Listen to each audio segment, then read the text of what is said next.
During the Second World War, Hitler made an increasing number of errors and lost many battles. Je dirais qu'Hitler, c'est un homme qui tente des coups de poker. In 1940, when England was in his reach, Hitler allowed the British Army to rebuild itself. La décision de bombarder les populations plutôt que les objectifs stratégiques, militaires, industriels est une énorme erreur. A mistake that he will pay a high price for during the Allied landings.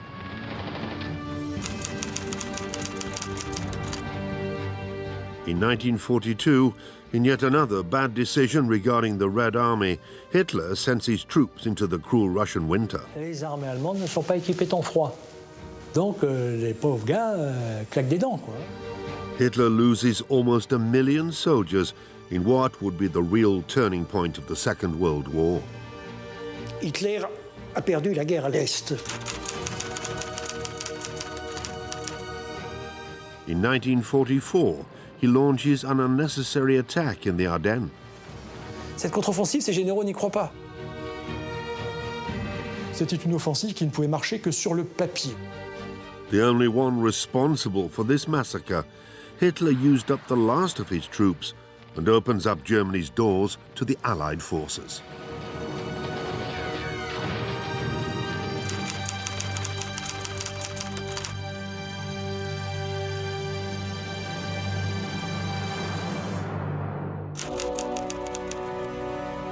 At the beginning of 1942, Nazi Germany had reached breaking point. The Führer had made an increasing number of bad strategic decisions. 1 p.m. After the Japanese attack on Pearl Harbor, Hitler declared war on the United States. This decision, which was taken without seeking advice from his military leaders, sows the seeds of the defeat to come. In Russia, Hitler's Operation Barbarossa failed to bring victory for the Reich against the Russian giant.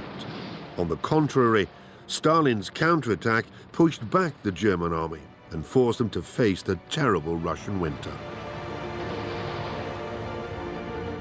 For Hitler, it's time to choose between the strategic withdrawal advised by his generals and the headlong rush driven by his insanity. Le pétrole fourni par l'Allemagne ou par la Roumanie ne suffit plus du tout à alimenter les Panzerdivision. Donc du coup, Hitler commence à envisager aussi la conquête des champs de pétrole caucasiens notamment, donc dans le sud de la Russie. Prendre les pétroles du Caucase, Bakou, Maïkop et autres, c'était répondre à un double objectif. Déjà, priver l'armée rouge de sa capacité à faire la guerre. Deuxièmement, se donner les réserves stratégiques pour l'Allemagne pour régler le problème immense que le blocus faisait peser sur ce pays. Blocus anglo-saxon qui était quasiment hermétique, et donc Hitler pensait réaliser ce double objectif par le plan bleu, Fallblau, déclenché donc le 28 juin 1942 à l'Est. On paper, Case Blue seemed very attractive, but in practice, Hitler hadn't taken into account the state of the roads after the thaw and the considerable distances that had to be covered to reach the Caucasus. Baku, the capital, is almost 3,000 kilometers away. Hitler also overlooks his men's attenuation, their equipment and supply difficulties. Still falling prey to his racial prejudices, the Führer continues to underestimate his Russian enemy. Les premières semaines sont plutôt en sa faveur, la conquête se fait assez facilement, sauf que le 23 juillet 1942, un ordre assez hallucinant tombe. Hitler décide de diviser ses armées en deux. Une première armée va effectivement aller vers le Caucase et la 6e armée du général von Paulus est chargée d'aller prendre Stalingrad. Hitler fait suivre à ses troupes deux axes divergents. C'est donc le principe néfaste de division des forces. The military leaders are bewildered by this improvisation, but nobody has even the slightest influence on Hitler's strategic decisions. It's left to an exhausted and badly provisioned 6th Army to take Stalingrad. They're commanded by General Friedrich Paulus. La prise de Stalingrad est très importante pour Hitler. Il y a une première raison assez évidente, c'est que ça s'appelle Stalingrad, donc c'est politique. On va prendre la ville qui porte le nom de Staline. Stalingrad est un symbole à la fois pour Hitler et pour Staline, évidemment. Parce que Stalingrad, c'est une grande ville industrielle qui porte le nom du dictateur soviétique. Et Hitler a bien compris, évidemment, que prendre Stalingrad, du point de vue symbolique, ce serait effectivement un désaveu du dictateur soviétique. Prendre Stalingrad, c'est couper les communications sur la Volga. Et ça, c'est quand même important parce que nous sommes en 1942, l'apport américain commence à intervenir sérieusement. Il arrive par l'Iran, la Caspienne, et il remonte la Volga. Donc, par conséquent, si Stalingrad tombe, la route de la Volga est coupée. Les approvisionnements américains ne remontent plus vers le nord.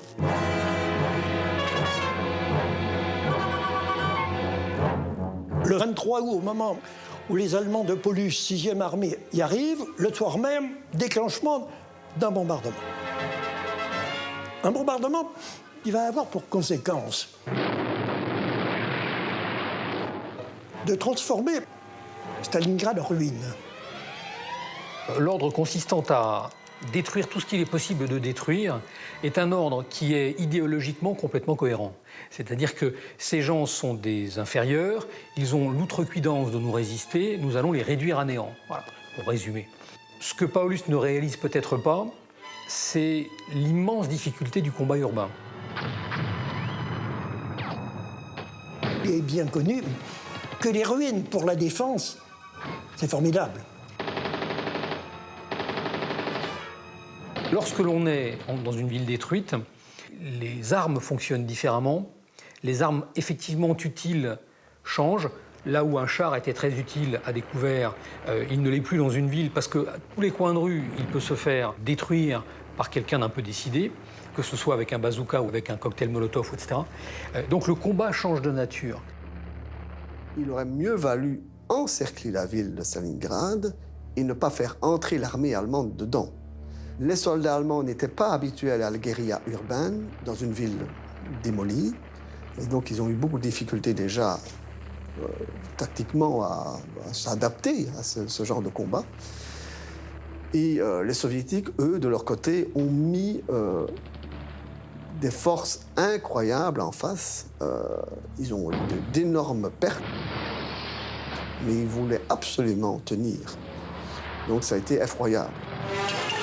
For almost 2 months, Paulus keeps on increasing his attacks against an enemy who relentlessly defends every district, every building, every floor and every basement.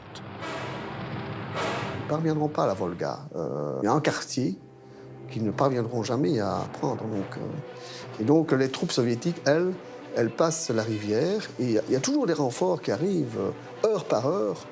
Il y a un régiment soviétique qui est démoli, il y a un autre régiment qui arrive constamment. Parfois, c'est dramatique parce qu'ils arrivent sur le front sans fusil. Donc, ils sont obligés, on leur dit, prenez le fusil des morts qui sont devant vous pour attaquer. L'armée rouge va y laisser des dizaines de milliers d'hommes. Les commissaires du NKVD, l'ancêtre du KGB, seront sans pitié. Tout soldat ou toute troupe qui veut reculer est abattu sur place.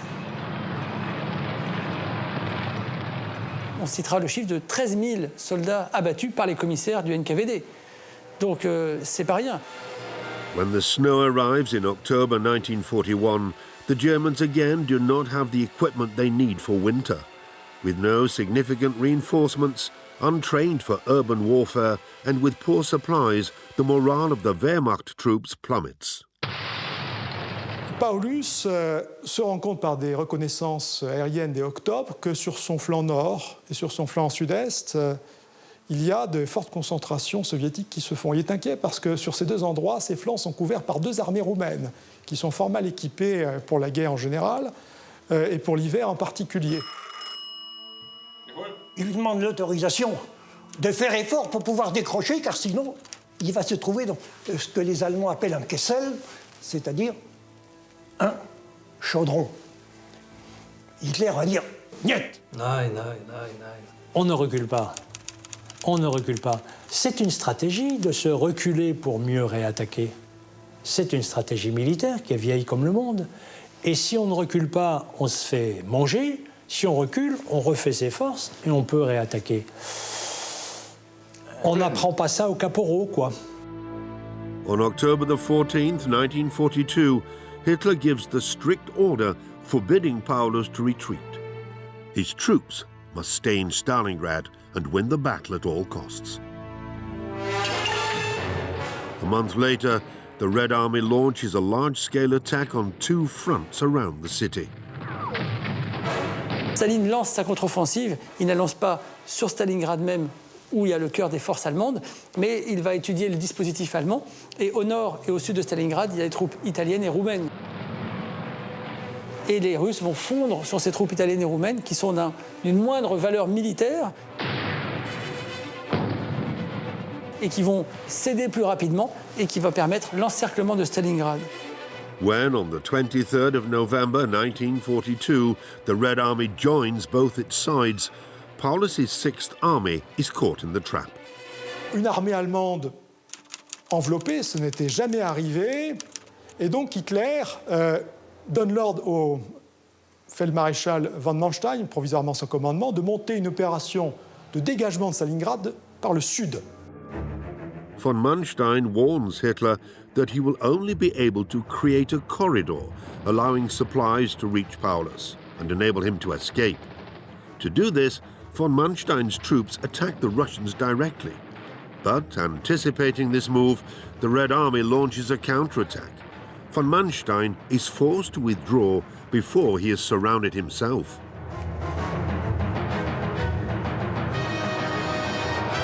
Paulus's army has to survive alone, with limited supplies, fuel and ammunition.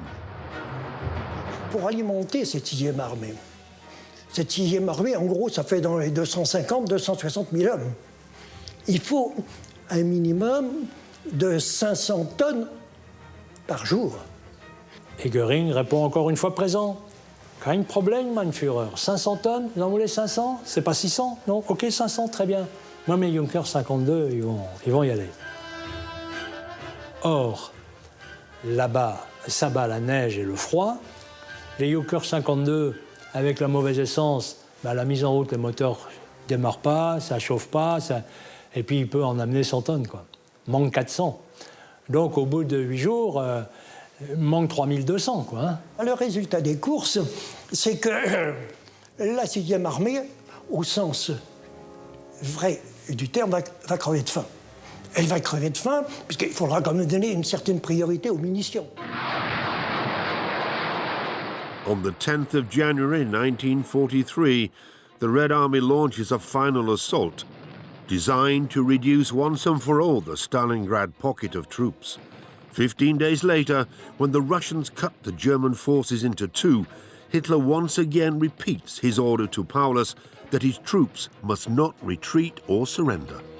Hitler nomme en dernière limite, fin janvier, von Paulus maréchal, en croyant que von Paulus allait se suicider, ne pas se rendre, parce qu'un maréchal allemand ne se rend pas, et von Paulus va se rendre. Paulus se rend, mais ne donne pas l'ordre formel à ses hommes de se rendre, donc ça dure encore 48 heures, mais c'est foutu, quoi. Finally, on the morning of the 2nd of February 1943, the red flag flies over Stalingrad. It's the first major defeat for the German army and its supreme ruler, Adolf Hitler. Le problème de von Paulus, c'est qu'il a été très obéissant à l'égard d'Hitler, mais c'est pour ça qu'il a conservé son poste. Mais d'un autre côté, en restant extrêmement obéissant à Hitler, il a permis aux Soviétiques de faire des centaines de milliers de prisonniers. Donc, il aurait peut-être dû penser à ses troupes avant de penser à sa fidélité à Hitler.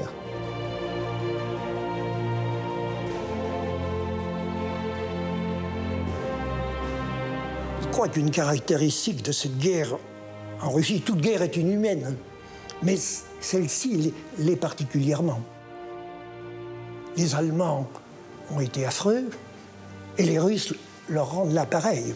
Ce qui veut dire que des 91 000 prisonniers de Stalingrad, il y en aura moins de 5 000 qui retrouveront leur pays. Ils vont soit être liquidés purement et simplement, soit crever de faim dans les camps de prisonniers. During Operation Barbarossa, the Germans lost 1 million men, either killed, injured, or disappeared. The Red Army lost twice as many, but it had 7 times as many men in reserve than the Wehrmacht. Depuis 39-40, on avait une armée plutôt conquérante, dans la victoire. Et là, on a vraiment un tournant, une bascule. Et cette bascule va continuer à s'opérer donc en Afrique du Nord à partir de l'année 43. While Hitler suffered his first loss on the Russian front, in response to his declaration of war, the Americans entered the conflict. Allied with the British, they had been making advances in North Africa. The President of the United States welcomed the Prime Minister of Great Britain. The gravity of the moment had brought them together. During the spring of 1942, when German domination was at its strongest, the Allies agree on the need to open a second front, as called for by Stalin, to support the USSR. This operation, known as Torch, must allow landings on the coast of North Africa. This would give the British and Americans a platform to land in Europe. To do this, they need to vanquish the elite troops of the Afrika Korps, which occupy Libya. L'Africa Corps, c'est une armée d'élite. L'Africa Corps n'est pas du tout négligeable. Il est commandé par Rommel, un général très populaire auprès de l'opinion publique allemande. L'Africa Corps du maréchal Rommel va avoir maintenant un nouvel ennemi en plus sur le dos. Alors qu'ils avaient déjà les Anglais, ils étaient en train de retraiter. Ils vont avoir maintenant la puissance des Alliés qui va préparer un débarquement, donc l'opération Torche, en novembre 1942, sur les côtes d'Afrique du Nord.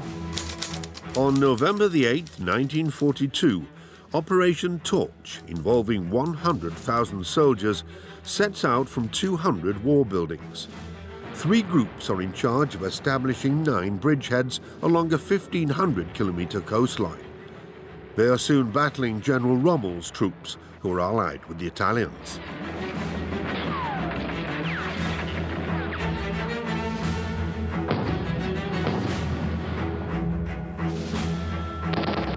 Rommel a été battu à El Alamein. Bon. El Alamein, une bataille que les Anglais ne pouvaient pas perdre. Ils ne pouvaient pas perdre pour 2 raisons. La première, qu'ils étaient au moins à 2, voire même à 3 contre 1.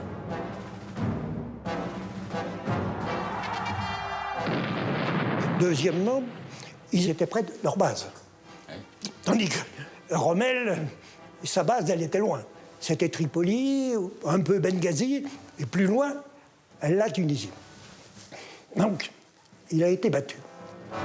À partir de ce moment-là, les forces de l'Axe italienne et allemande qui se trouvent encore en Libye et en Tunisie sont combattues à l'est par la 8e armée britannique qui progresse en Libye et à l'ouest par les anglo-saxons associés aux Français.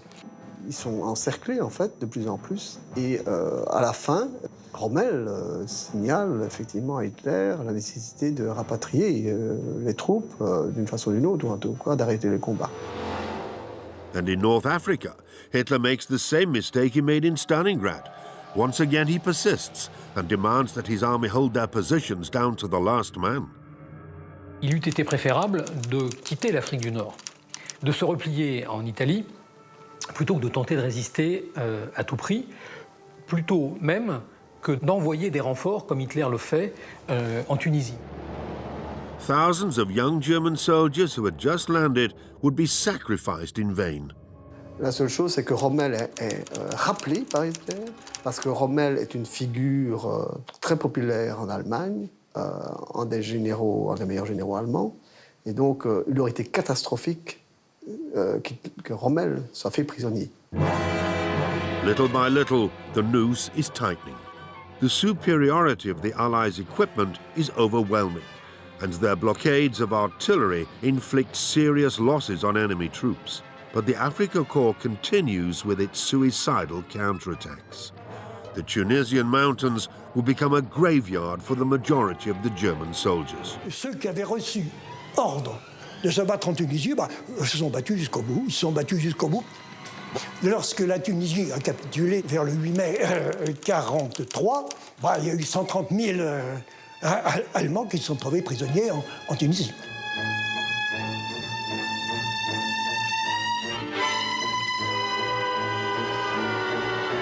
c'est une erreur majeure.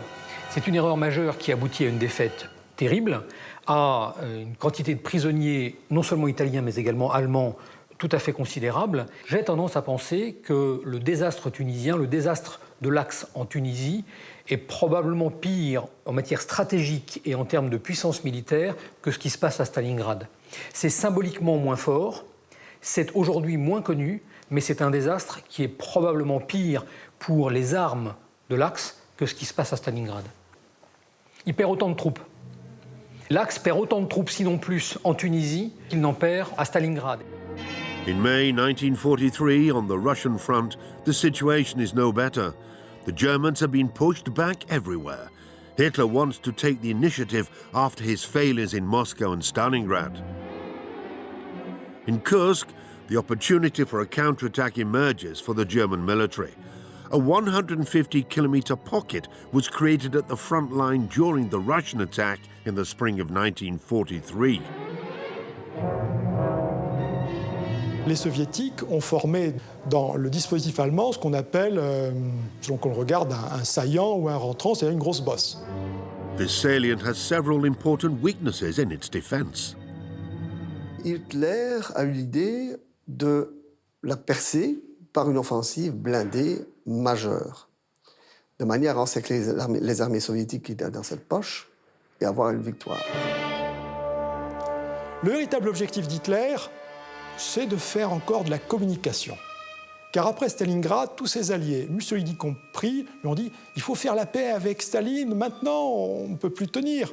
Donc l'objectif politique d'Hitler, c'est de redonner confiance à ses alliés européens, et donc il veut montrer la puissance de l'armée allemande, notamment avec de nouveaux matériels en panzer, les tout nouveaux chars Panther, chars moyens, puissants, et surtout le tout-puissant Tigre qu'il y a depuis quelques mois, et de chasseurs de chars géants éléphants.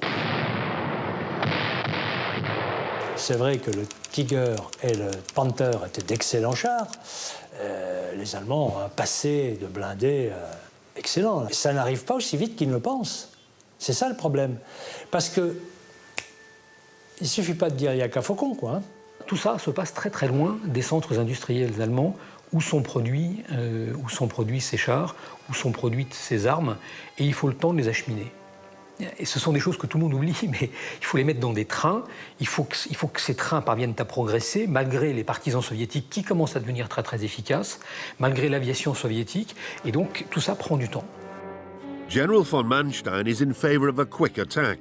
He wants to surprise and destroy the enemy, which is worn out from the last months of combat. Hitler disagrees. He wants to stall for time until the new, supposedly invincible tanks arrive. Il temporise, ça va arriver, mais si on perd un mois ou deux alors qu'on est au milieu de la toundra, c'est mortel. Voilà. On a perdu plusieurs semaines. En attendant, les généraux soviétiques qui étaient sur place, eux, étaient bien au courant qu'il y avait une offensive qui se préparait du côté allemand. Ils sont au courant, par les Anglais, de tous les axes d'attaque des Allemands. Dès le jour où le plan a été prévu par l'état-major allemand, les Anglais ont déchiffré Enigma et ont fait part d'une partie de ces renseignements aux Russes. Donc les Russes savent exactement comment les Allemands vont attaquer, où ils vont attaquer et avec quel type de force ils vont attaquer. Ils ont eu le temps de préparer le terrain par une défense en profondeur, avec des mines, avec tous les systèmes anti-chars, l'artillerie, etc. Ils se sont renforcés durant ce temps-là. Et donc c'est vrai que Hitler a déclenché l'offensive le 5 juillet 1943, trop tardivement à nouveau. On the 5th of July 1943, Operation Citadel began. There were sizable forces involved. 2 million Russian soldiers against 900,000 Germans. Even more impressive, 2,700 German tanks would face nearly 5,000 Soviet tanks, mostly composed of T-34 models. Ce sont des chars, entre guillemets, basiques, pas du tout sophistiqués, mais résistants et très bien servis par les tankistes soviétiques. De T-34, ils en ont à l'appel, des milliers, et ça y va, ça y va, ça y va. Et les pauvres gros Panther et Tiger qui arrivent, ben, ils sont morts avant d'arriver, quoi. Hein.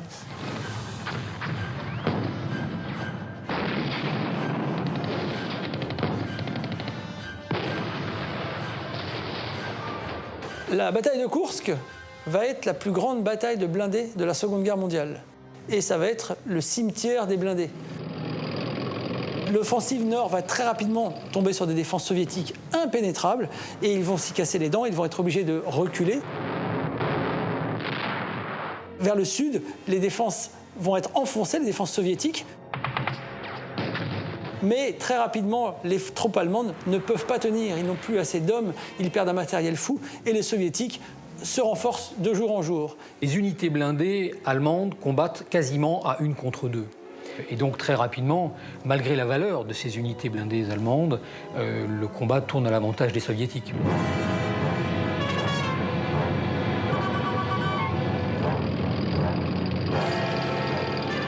Il n'y aura pas tellement de manœuvres. On va se tuer à bout portant.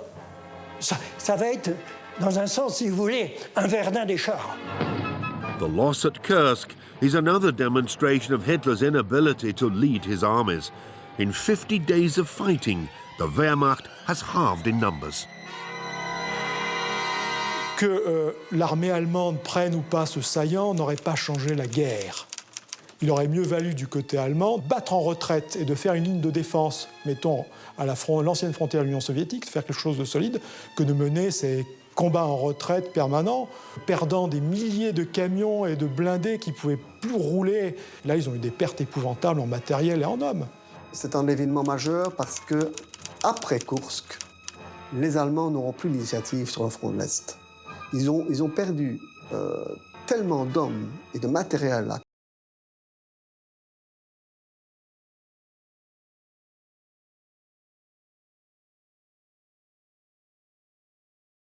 À Stalingrad, il a perdu 260 000 hommes et puis un revers de prestige.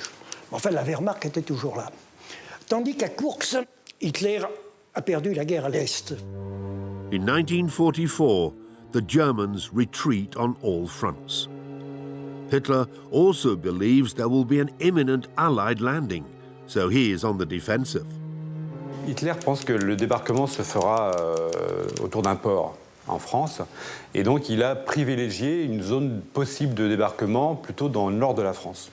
Et en plus, c'est là, entre Calais et Douvres, où la partie de la Manche est la plus courte, on a à peu près une trentaine de kilomètres, alors qu'entre Cherbourg ou Caen, il y a à peu près 120 kilomètres. Donc les Alliés ne vont pas être fous. S'ils partent d'Angleterre, ils partiront de Douvres. Hitler pense que les armées américaines alliées vont débarquer dans le Pas-de-Calais. Et pour ce faire, il met les Panzerdivision très bien armées à Lille et dans la région du Nord, en face du Pas-de-Calais, quoi, en gros. Cette cécité sur le lieu va être une erreur stratégique d'importance, puisque pendant longtemps, cette 15e armée allemande va être utilisée à défendre des côtes contre un envahisseur qui ne viendra jamais.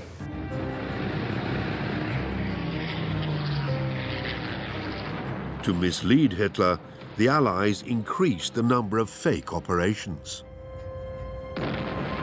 Il y a eu des bombardements importants dans le nord de la France, peu avant le débarquement de Normandie, pour faire croire. Il y a eu des agents doubles en Angleterre qui ont envoyé des messages au commandement allemand disant que le débarquement se ferait bien dans le Nord-Pas-de-Calais ou sur la côte belge, enfin bon, avec des renseignements contenant des aspects vrais et des aspects faux. Hitler falls into the trap. Convinced that an Allied landing will take place in northern France, he sends a maximum number of troops there.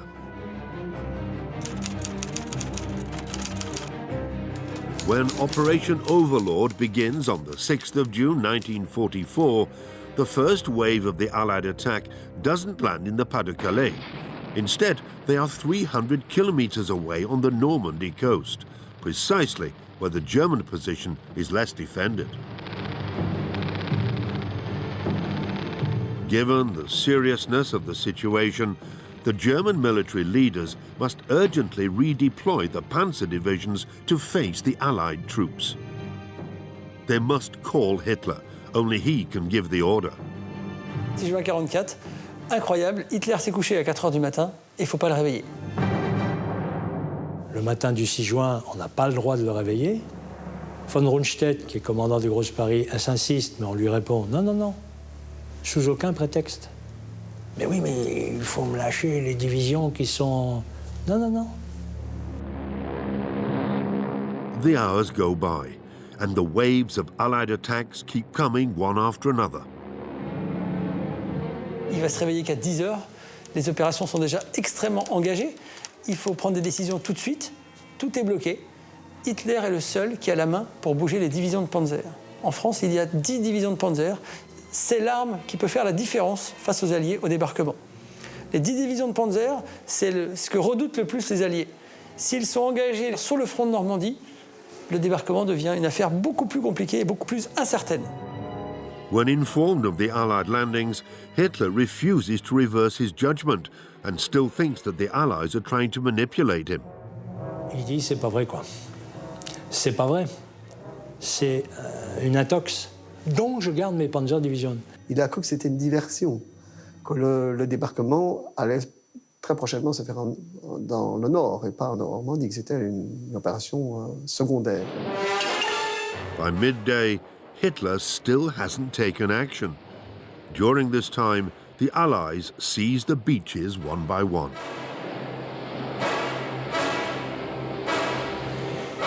Rundstedt donne l'ordre de mise en route. Ils partent.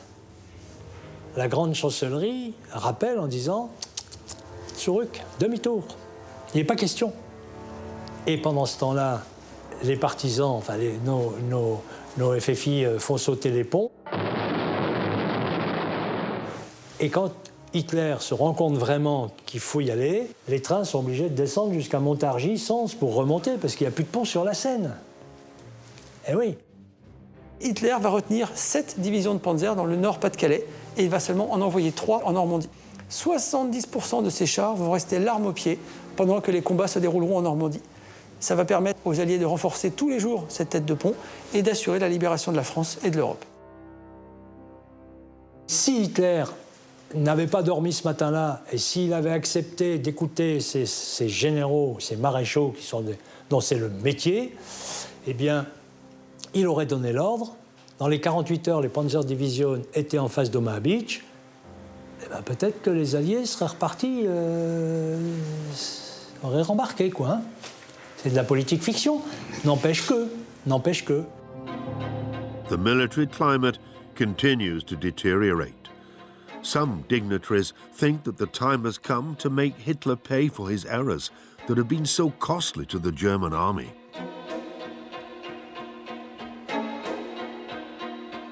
En Allemagne nazie, il y avait une résistance. Il y a une résistance allemande à Hitler en Allemagne nazie, y compris dans l'armée, de gens qui en 39-40, croyaient en Hitler. That's why on the 20th of July 1944, some of those involved in the putsch launched Operation Valkyrie.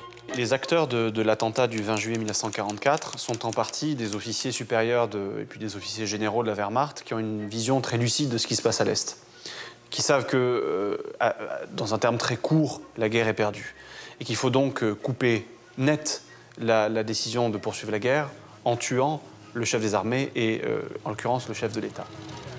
For this, the conspirators have an ideal man who regularly is in close contact with the Führer, Colonel Stauffenberg. He's an impressive character who has serious injuries from the campaign in North Africa. That day, when he arrives in East Prussia for a meeting with military leaders, his bag is stuffed with explosives. The attack cannot fail. L'attentat dans le repère du Loup au mois de juillet 1944 est un attentat qui échoue de très peu. When the meeting begins, around 20 of the Wehrmacht's dignitaries were around Hitler. Stauffenberg is late. C'est de la faute, ça n'a pas de chance. En ce sens que la bombe de von Stauffenberg a été placée à un mauvais endroit. Stauffenberg joins the group during a general's report. Because he is deaf, and at his request, he is placed on the Führer's right, the ideal place for him to put the briefcase of explosives. L'attentat a échoué pour une raison purement de mallette mal positionnée en dessous de la table. Under the pretext of a phone call, Stauffenberg hurriedly leaves the room. Un des officiers, cette sacoche le gênait, il l'a déplacée. Et il l'a mis contre un pilier en bois d'une d'une des tables sur lesquelles se tenait la conférence.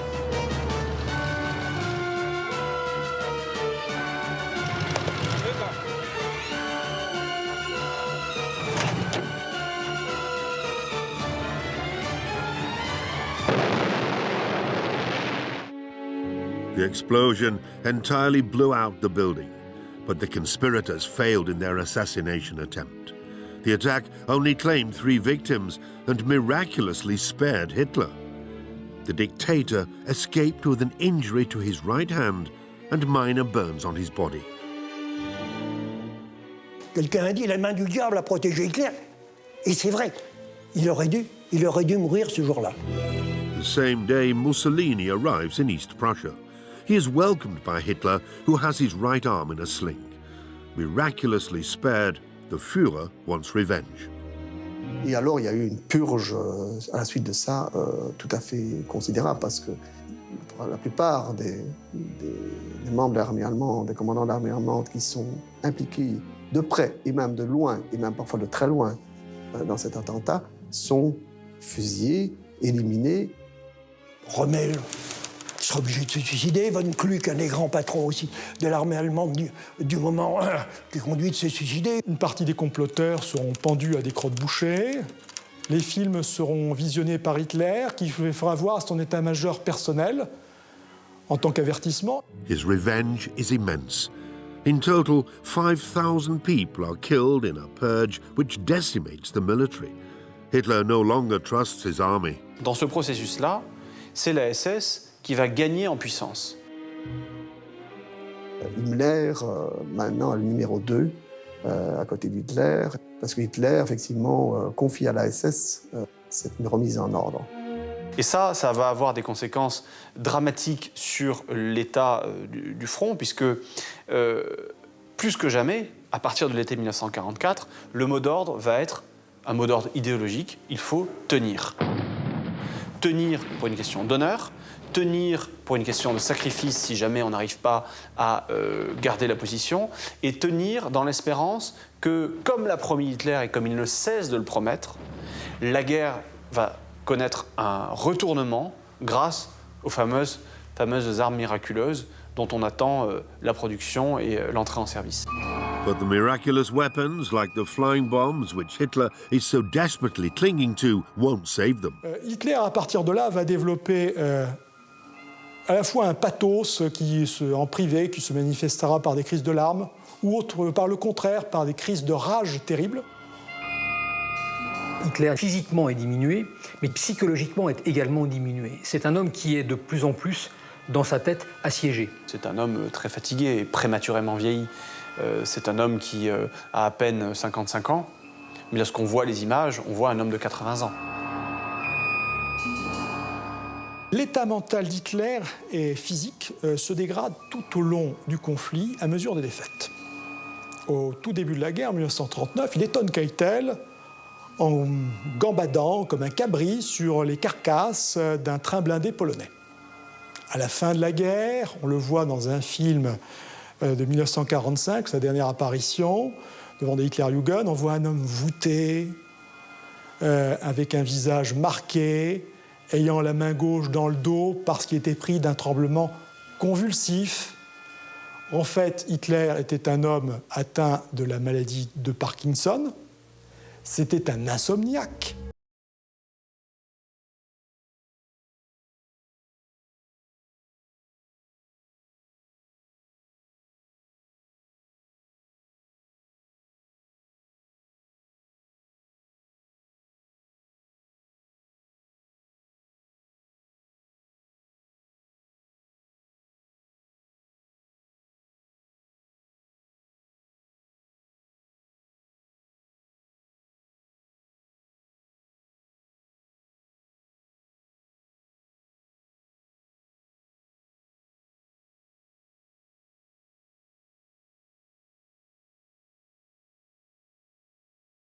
Et qui n'ose plus devant lui contredire quoi que ce soit.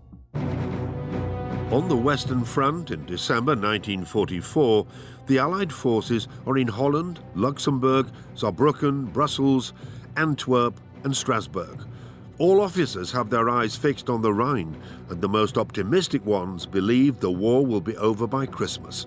They are forgetting the rage that drives Hitler, who is more and more cut off from reality. Hitler se dit, je peux tenter un dernier coup de poker, et il va lancer une contre-offensive, la contre-offensive des Ardennes, qui va démarrer le 16 décembre 1944. Il charge le feldmaréchal von Rundstedt de l'offensive. Or, von Rundstedt n'y croit pas. Il n'y croit pas à tel point qu'il ne se rend pas à la réunion d'état-major qu'Hitler convoque avec tous les généraux impliqués dans l'opération. Cette contre-offensive, ces généraux n'y croient pas. Ils sont persuadés qu'effectivement, on court à la catastrophe. Ils voient bien la supériorité aérienne des Alliés sur le front ouest. Mais Hitler se dit qu'il faut absolument tenter cette opération pour couper les forces alliées en deux. L'idée, c'est d'attaquer, de contre-attaquer dans les Ardennes, d'atteindre la Meuse, d'atteindre ensuite le port d'Anvers, qui est un port très très important pour le ravitaillement des forces alliées, et ayant réussi cela, de proposer une négociation aux alliés anglo-saxons. Il voulait affaiblir les armées britanniques et américaines, faire une paix de compromis avec les anglo-saxons, pour pouvoir ensuite se retourner contre qui? Contre les soviétiques, contre les communistes, contre les bolcheviks. C'était un coup de poker, mais c'était surtout une erreur stratégique majeure. C'était une offensive qui ne pouvait marcher que sur le papier. Even if the element of surprise could be guaranteed, the military leaders consider that Hitler's ambitions are disproportionate to the number of troops available. Dans les années 44, il a toujours le même nombre de divisions. Les Panzerdivisionen, au lieu d'avoir 120 ou 150 chars, ils en ont plus que 12. Et ils ont 10% de leur effectif. Mais pour lui, ils mettent toujours la plaquette sur la carte, telle division, telle division, telle division. Mais c'était tel régiment, tel régiment, tel régiment. To attack in the Ardennes, Hitler has to thin out the Eastern Front. The maneuver is suicidal, but once again nobody contradicts the Führer. La seule condition pour que l'offensive allemande ait une chance de réussite et que les blindés allemands puissent percer, c'est qu'il faut la chasse alliée soit clouée au sol. Et pour que la chasse alliée soit clouée au sol, il faut qu'il y ait du mauvais temps. On the 16th of December 1944, the weather is favorable to beginning Operation Wacht am Rhein.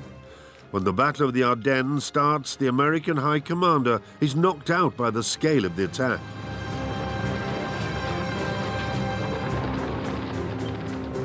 Dans un premier temps, ça réussit quand même assez bien. Ils parviennent à bousculer quand même les armées américaines, notamment qui sont sur ce front, qui sont en repos. Parce que les généraux américains avaient estimé que vraiment les Ardennes étaient imprenables, que les chars ne pouvaient pas passer par là. À nouveau, la même erreur qu'en 1940. Overwhelmed in many areas, the American GIs surrender in hundreds to the Germans.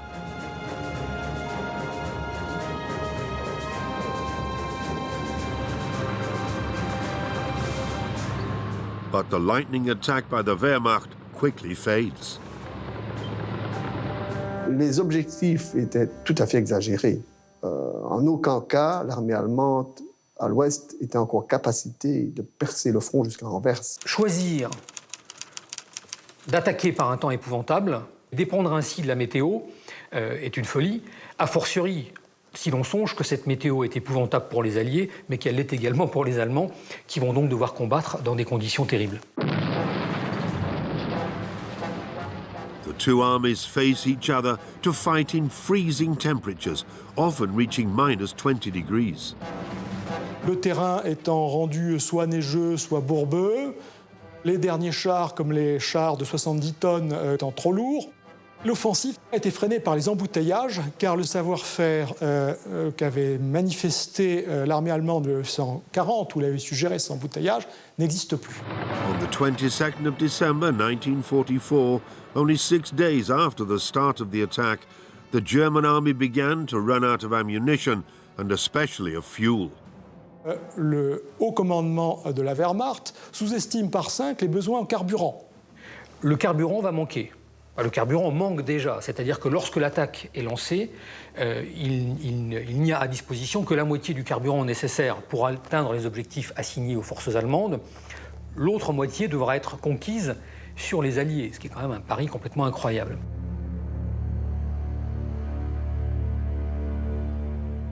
From the 23rd of December, the weather starts to improve. The Allied airplanes can finally take off. Dès les premiers rayons de soleil, toute la flotte alliée prend l'air et va clouer au sol tous les blindés allemands. Aussitôt que le soleil revient, les P-47 et les Mustangs fondent sur la Wehrmacht et c'en est fini, quoi. C'est un massacre. L'aviation anglo-américaine s'en prend spécifiquement aux camions de ravitaillement et ce sont que des traînées de camions en flammes et les Allemands sont obligés de plier en abandonnant leur matériel face aussi à la contre-attaque de Patton depuis le sud et une contre-attaque britannique qui s'annonce aussi depuis le nord contre des troupes allemandes composées soit d'unités d'élite très motivées, mais surtout de plus en plus de Volksgrenadier, c'est-à-dire de gamins inexpérimentés, un peu terrorisés, mal habillés, et ne sachant plus progresser comme leurs aînés de 40.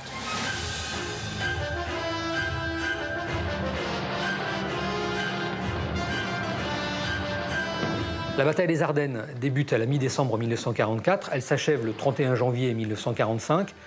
À ce moment-là, les Allemands sont revenus sur leur ligne de départ, mais ils ont perdu dans cette folie entre 80 000 et 100 000 soldats. Ils ont perdu une quantité d'avions très importante, ils ont perdu des blindés, ils ont perdu du carburant, et leur morale est évidemment en chute libre. Et donc ce sont autant d'éléments qui vont manquer cruellement pour s'opposer aux Soviétiques, qui à ce moment-là sont en train d'attaquer à l'Est. Pendant la bataille des Ardennes, les Russes avancent de 500 km quand même. Les moyens qu'il a pu engager, il aurait mieux valu qu'il les mette à l'Est. Car pour le peuple allemand, le danger, il était surtout à l'Est. Car après les atrocités allemandes vis-à-vis de ceux qu'ils appelaient les Untermensch, vous le savez, les sous-hommes, les villages brûlés, les femmes violées, les hommes et les enfants tués, etc., etc. C'était dans la logique des choses. La vengeance, la haine russe était terrible. Donc, par conséquent, s'il avait raisonné un petit peu en faveur de son peuple, il fallait surtout se défendre à l'Est. Instead of surrendering, eaten away by insanity, the Führer takes his people hostage and brings them with him in his final downfall. Attacked on all fronts, the Reich that Hitler imagined is living its final moments. The man who previously dominated Europe from the Atlantic to the Urals now only has imaginary armies to defend himself. During this time, the Anglo-Americans brought the war to the heart of Germany with one ultimate objective: Berlin. Les Soviétiques, eux, mettent la bouchée double. Staline veut arriver à Berlin avant les Américains et les Anglais. Et il y parvient. Berlin est effectivement pris par les Soviétiques seuls. At the end of April 1945, the Reich, which should have lasted 1,000 years, crumbles. En matière militaire, comme pour toute l'histoire du Troisième Reich, on est dépendant aujourd'hui de ce que les nazis ont dit d'eux-mêmes et de ce que les nazis ont dit d'Hitler. En matière militaire, par exemple, ils l'ont fait passer pour un chef militaire génial, quelqu'un qui avait inventé la guerre de mouvement moderne, qui avait inventé la mécanisation, etc. On se rend compte qu'à l'épreuve des faits, c'est tout le contraire qui s'est passé. Ce n'est pas un homme de 1940, ça reste un homme de 1914. Là, on voit bien, concrètement, que ce qui était dit sur un Hitler chef de guerre génial est faux. Je dirais qu'Hitler, c'est un homme qui tente des coups de poker. Et qu'au début, le fait qu'il néglige la dimension tactico-stratégique, la nature du terrain, les problèmes de logistique, toutes ces négligences ne rattrapent pas Hitler chef de guerre. Et puis un jour, l'ensemble de ces conditions guerrières, l'ensemble des conditions dans lesquelles le phénomène guerrier doit se développer, rattrape Hitler chef de guerre, et à partir de là, ses paris sont systématiquement perdus.